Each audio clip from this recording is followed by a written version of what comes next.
Hey guys, Martin here bringing another Dragon Ball Z Dokkan battle video, and so it's been a while since we have done a tier list for the top 10 LRs in the game, and I was talking about it recently. I can't remember what video it was. I was trying to go back and find the comments, but we were talking about something to do with the current meta, and I mentioned in that video that I haven't made a LR tier list in a while, and then somebody did comment saying that they would like to see it, and then I saw it was like a couple of days ago in a video somewhere.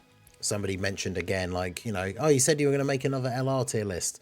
When are you going to do that? So you know what, we're going to do that today. So we are going to do the top 10 LRs in Dokkan. Now this is the only time, I guess the last time I can say when I make these tier lists. I used to always be very clear to you know, differentiate that I make my tier lists based on global. Of course, when it comes to TURs now, the games are caught up and we don't have to worry about that distinction anymore. But remember that for global, Jiren is not out on the global version, and I don't like to rate units in tier lists and stuff if I haven't actually used them myself. Like, even if I don't pull the unit, I'll try and use them as like a friend, try out different team builds, like running a friend leader and all that kind of stuff, to at least give me an idea of what they're doing with my own like experience before I then put them into a tier list. Because same old stuff, business as usual when it comes to my tier lists. I always run through the same few things at the beginning, so here they are again. But all of these placements are completely based on my own experience with the game and my opinion. Obviously yours may be completely different. Maybe every time you go into an event with a certain unit, they look absolutely fantastic, and every time I take them into an event, they sell horribly. And then obviously we're going to have very different opinions on how good those units are. But like I say, I base everything on my own experience where I can. Like I say, with units I don't have, I have to run them as a friend and at least test them out that way. And we see where we are now. Obviously, it's all just my opinion at the end of the day. If you disagree with any of the placements, do let me know down below in the comment section. But let me know why. That's always more interesting. I say this in like every tier list video, but like, it's not that I get annoyed or like I just kind of scroll past them. But if I see comments where people are like, oh, I can't believe you put this guy at this number. And it's like, well, in the video, I explain why I do. But like, if you don't agree, like, tell me why, and then we can discuss and I'll reply to the comments and stuff. But like, it doesn't really give me people much to work with, like when people will say things like, oh, he thinks this unit's better than this unit. It's like, yeah, I do. That's why they're higher on the tier list, and I explain why in the video, but that comment doesn't really give me anything to work with. So if you guys disagree on any of the placements, do let me know. And then the other thing I always like to clarify as well is it is very difficult to put units into a specific like 1 to 10, because there are some events where like one unit would be better than the other, and then other events where they might not. So I always say, like, if units are next to each other on the list and you would swap them around, like 3 and 4, 6 and 7, like any of that kind of stuff, like I probably wouldn't have too much of an argument against it anyway. I mean, the last 3 of these lists that I've done, I keep switching the top 2 around, like, because I keep changing my mind about which I think is more of a priority. And maybe that'll happen in this one. I'm trying to remember who was number 1 last time, but obviously all of that stuff. And same when it comes to like the top, you know, the top 3, you could probably switch around, maybe even the top 5, like within a certain extent. But obviously, like, if I think a unit is at number 1 and you think they should be at like 7, then yeah, do let me know, because that's a discussion to be had there in the comments. But anyway, we're going to go ahead and jump straight in. So we're going to start off with number 10. And for me now, number 10, we have Cellmax. This is the lowest that Cellmax has ever gotten to on this list. And it's just because of, obviously, everything else that's available at the moment. But secondarily, it's also because of like current standing in the meta, new stuff that's come out, how he fits into these teams, and how other units have been improved potentially by stuff that has come out and options for their teams. So like for this guy, for example, we got the Lord Slug team recently. And this guy, whilst at first I was kind of excited to throw him on the team, the Slug team is definitely very weird when it comes to all the specifics of building that team, right? Because Slug wants specific allies, the demonic power allies, in order to get his buffs. He does have movie bosses as a leader skill. And then Cellmax, of course, has a restriction where he really wants to have artificial life forms or super bosses ally on the team. to get his entrance animation, which is not impossible to do under Slug's leader skill, obviously. But then, of course, when it comes to the last part of his passive, the extra defense and damage reduction, all allies in the same turn have to be artificial life forms, super bosses, or movie bosses, which is a much harder restriction to get on the Slug team if you want to be running a bunch of these other demonic power characters or the heroes characters or anything like that.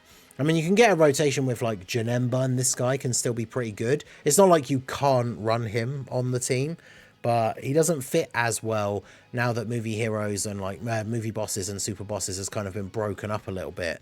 And obviously in the toughest defense, like he can take damage early on, and his active skill obviously gives him the target ability, gives him a massive defense buff.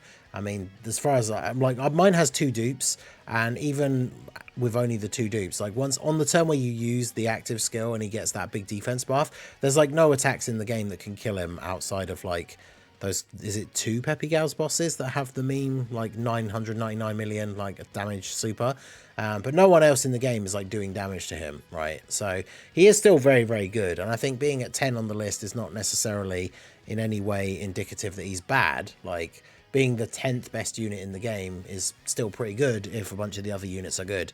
I say best unit, it's best LR, although I don't know if the unit that I consider to be the best TUR in the game, would they be better than this guy? I don't know. Maybe. I guess if you think that's either like Tech Beerus or HL Super Saiyan 3 Goku or Slug, like, I don't know. But this guy number 10 at the moment for LRs. This could change. Like as soon as super bosses or movie bosses or artificial life forms gets a celebration where it gets a whole load of buffs again, then obviously this guy could jump up the list a little bit. So then we have Tech UI. I've talked about this in previous tier lists like every time, so I'm not going to spend too much time going over it here. Tech UI is one of those units where he's only as low as he is on the list because of his base form. Like when he transforms, he has arguments for being number 1, but he starts off in base, and that's what we kind of have to go with. And obviously, you know, just like many UI Gokus, that kind of archetype, if he doesn't dodge, especially in slot 1, he can take a lot of damage. And then nothing that he's really doing in base is like super impressive. He's not bad, and he's not like, I wouldn't even go as far as to say underwhelming, but like his base form is just good, but that's it, right? It's just good. And sometimes he can be pretty great. Like you get a couple of additionals, you get your dodges off, obviously he can look really good.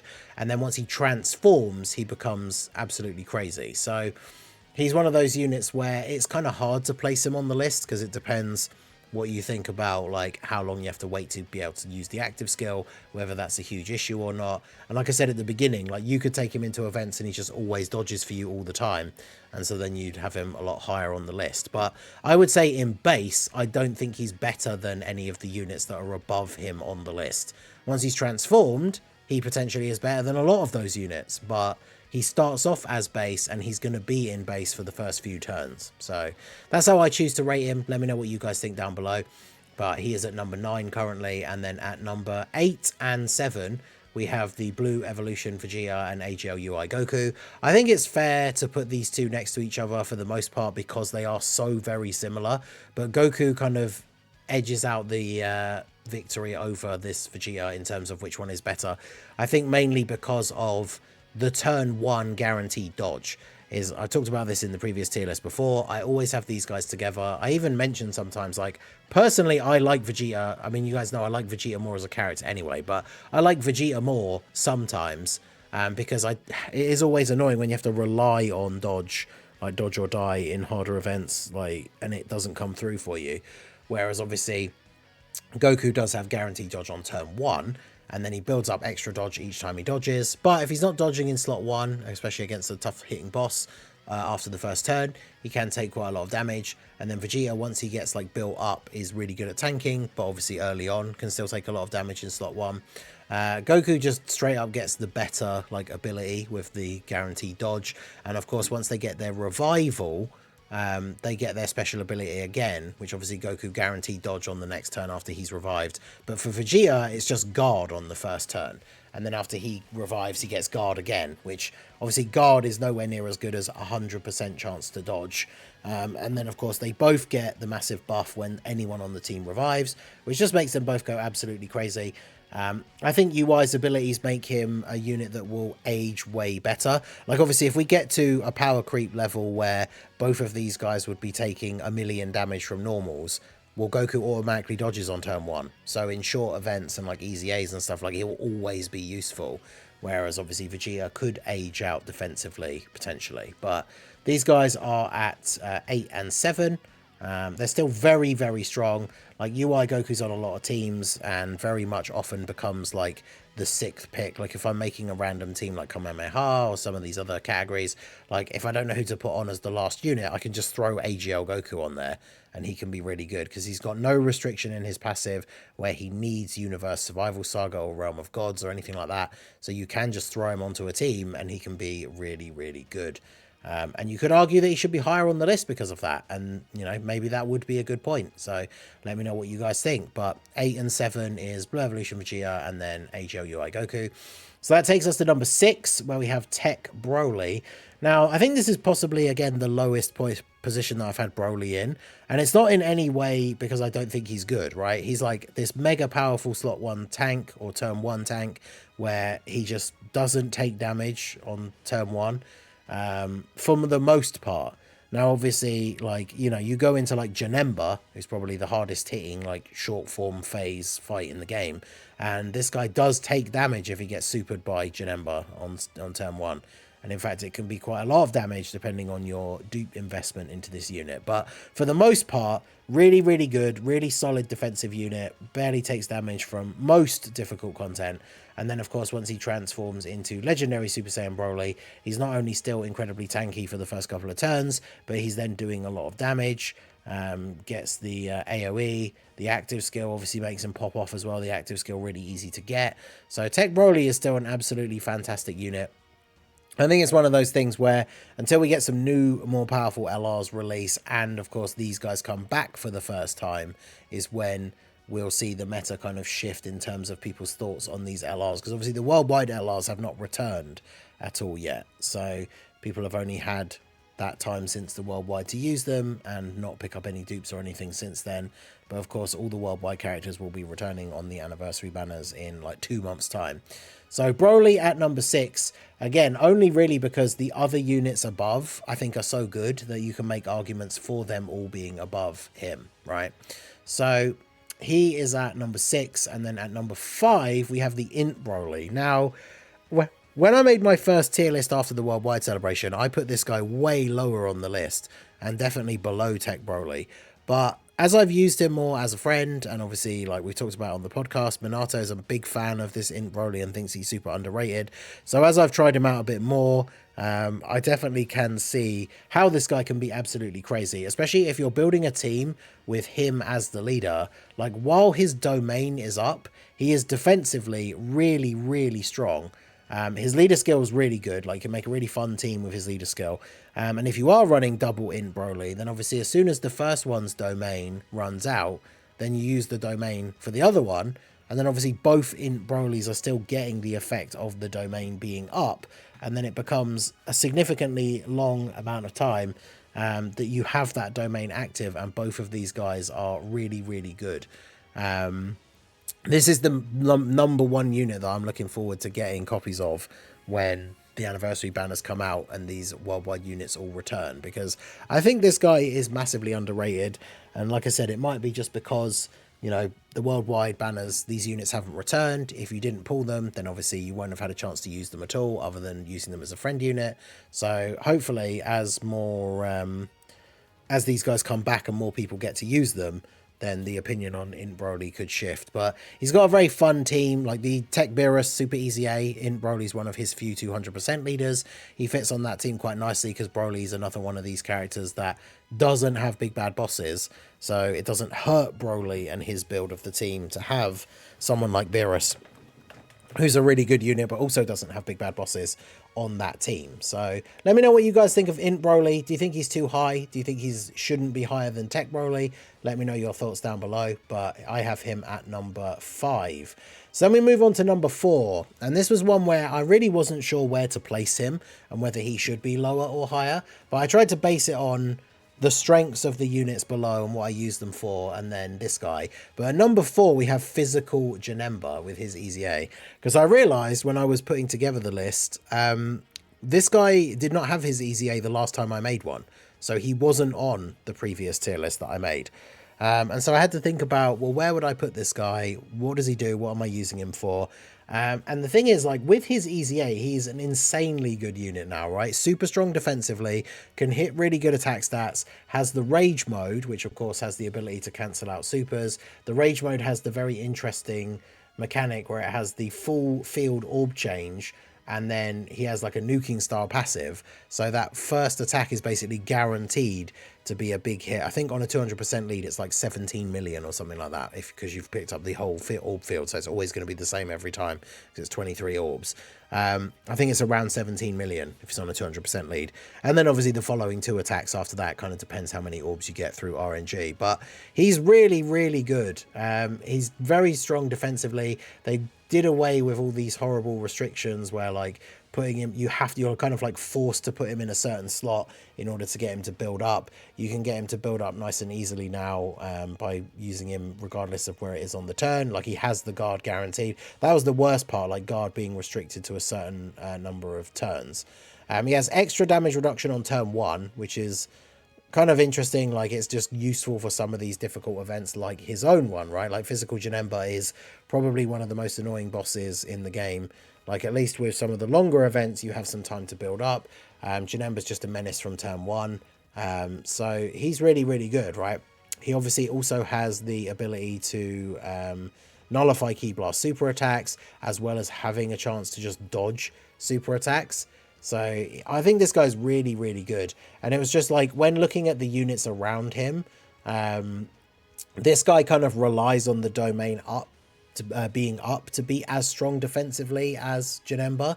And then obviously this guy gets defensively weaker as a few turns go by, whereas Janemba obviously doesn't. Interesting comparison to like these guys, I guess, because these guys have that first turn where they're really strong, and then, you know, they continue, they build up, they can unlock their revivals.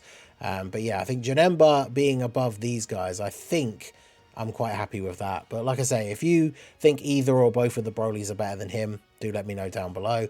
And then if you think he's better than any of the units that we're about to talk about, obviously do let me know as well. But he's really good. Good unit, good link set, fits nicely onto a bunch of these teams. Like, really good on the slug team. Before the heroes units came out, I was using him as a main rotation, like, tank on the slug team. So he is definitely very good. And so now we get to the top 3, and this is where, like, the order has changed slightly for me again. So at number 3 I have Gohan. Gohan is really good.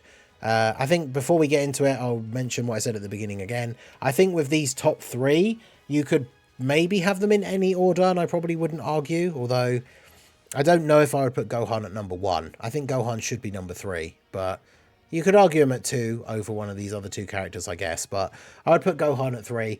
But Gohan is really good. He's only at 3 because the other 2 are so good, but he's really good. I don't really have many occurrences of him getting killed. He very often gets like multiple supers in a turn and has very solid defense. And then of course you can use his standby straight away if you've started, like, if he's on turn 2 and you're on like, well, I say low health, but you've lost 23% HP, or just starting from turn 3. And then when you go into his standby, he can be almost invincible. Now the problem is he does rely on orbs, and obviously he does kind of rely on having the super class units in the same turn, right? Because he doesn't get the 77% damage reduction otherwise. So that being conditional, I think probably would hold him back from being number 1, even though you ideally just want to run him on teams with full super class anyway. But then he gets the 50% defense when receiving an attack per key sphere obtained. And whilst his transformation does, you know, it uses that new mechanic, it throws out the Dragon Balls for you to collect, but it doesn't actually orb change. So if you've got a bad field of orbs and you use his active skill, it doesn't change the orb field at all. So you still can, like, absolutely be in a situation where you can't pick up many orbs for him. And then if he does get supered by these harder hitting bosses, he does take damage, right? If you get a good orb turn with him, then he's incredibly strong defensively. But if you get a bad orb turn, then he can not look as good, which is a little bit unfortunate.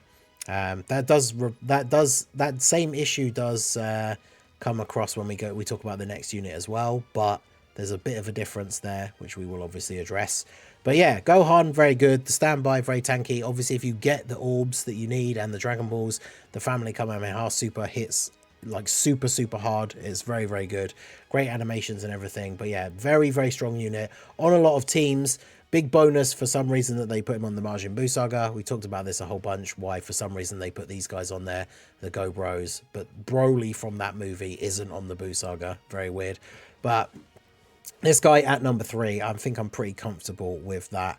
Because then at number 2, this is where we now have the physical trio. I've flip-flopped between these guys. Because obviously, it goes without saying at this point, right? Beast is number 1. I flip-flopped between Beast and these guys being number 1 a couple of times now. And there's a couple of different reasons why. Obviously, when it comes to helping out the team, the physical trio, like running double physical trio leads and everybody getting 154% defense extra is really, really good. And it's allowed some characters that were basically on the edge of being outdated in the meta to be solidly usable again still by getting all that extra defense.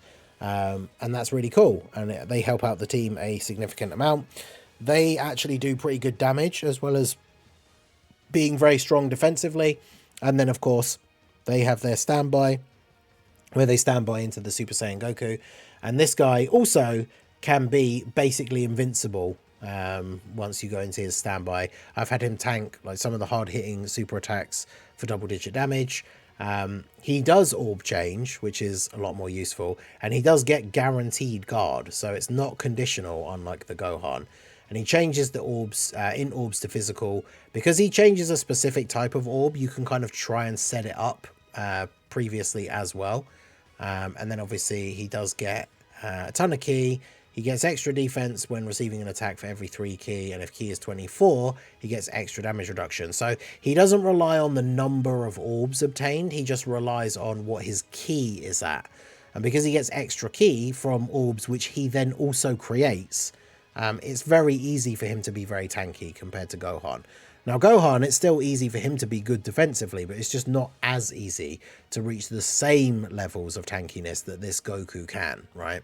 If Gohan, when you put him into his standby, changed orbs, for example, that would make him significantly better in his standby than this Goku. But they're both really good. They're both really solid defensive units. Obviously, neither of them can attack while they're in their standby, but I think Goku, it's a little bit easier for him to be tankier than Gohan. But the reason why these guys are now at number 2, because I think the last list I made, I think the first time after these guys came out, I think I put them at 2. And then the next list I made after that, I put them at 1. And now I've put Beast back to 1. And that is mainly because I've had these guys die in a few difficult events now, especially because on a lot of their team builds, you want to use them as a slot 1 unit. But they can still take quite a bit of damage, even with the orbs picked up. And of course, they suffer the same thing with like the standby, where if they're not at maximum ki, they're not as strong defensively. So if turn 1, especially let's say against like Janemba, you get a really bad field of orbs and you're not able to get a lot of ki for them, they can take quite a lot of damage. So just again, this is where it comes down to my personal experience. If you still think they're better than Beast for a bunch of different reasons, then that's fine. But for me, I've died quite a few times with these guys before, and yet pretty much have still not really ever died with Beast Gohan, right? Beast Gohan's still super good. His team's really good. One of the reasons why I wanted to make this list again now is because obviously some of these guys are back for the first time, especially Beast Gohan. I mean, none of the other units like Gogeta, AGL Broly, the Gammas have made it into this list, but some of these units are returning for the first time. People want to know if they should get them or not. How good are they? And yeah, Beast, I think still at number 1. Like I say, not only have I not really had any experience really dying with him, whilst he doesn't provide defensive support to the team every turn like the physical trio, he does of course have the active skill target ability turn where he protects the entire team from taking any damage, which of course is incredibly useful. And on a double Beast team, then of course you get that ability twice, which is very, very good. And He's just a crazy unit, right? Strong defensively. If he gets hit enough times before he attacks, he can hit really hard as well. He has the unit super, which is just like a fun addition, right? Gives allies and himself extra crit chance, and has an action break, which is a cool little extra ability, but it's also not the end of the world if you're not getting it. He's just really, really good. And like I say, there have been multiple occasions now in the last like month or so, well, I can't remember when I made the last tier list, where these guys have gotten me killed, and I can't really remember any times where Beast gets me killed. So that is what it is. That is the list. He is at number 1, the trio at number 2. Let me know what you guys think of this, obviously down below in the comments. And just to show at the end of the video here in the actual list form, there you go. So from the bottom to the top, reverse order, we have Cellmax at 10, Tech UI at 9, Blue Evolution Vegeta at 8, and AGL UI at 7. Tech Broly at 6, Int Broly at 5, Physical Janemba at 4, STR Family Kamehameha Gohan at 3, with the Physical Trio at 2, and Beast Gohan at number 1. So let me know what you guys think down below in the comment section. Like I said at the beginning, I'm more than happy to have people disagree and have discussions and reply to comments and all that stuff. Just, you know, be cool.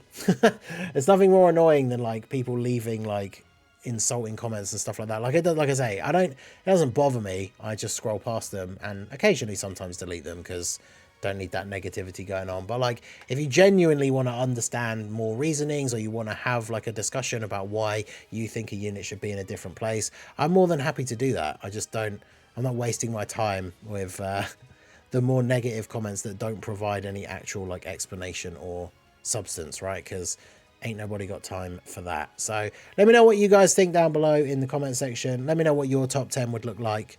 And yeah, I guess Jiren will be coming to Global very soon. Let me know where you think, if you are a JP player, or even if you're a Global player but you've seen a load of the videos on him and stuff, where do you think he would make it into this list if the list stayed the same, or where he would make it into your top 10. And yeah, maybe he's going to be out for Global. I would say potentially in the next 2 to 3 weeks he could come out, but I guess we'll have to wait and see. So that is going to be it for the video, guys. This has been the Masked Ningen. Smash that like button, subscribe to the channel if you are new. Check out the links down below, and I will see you all again soon. Have a good one.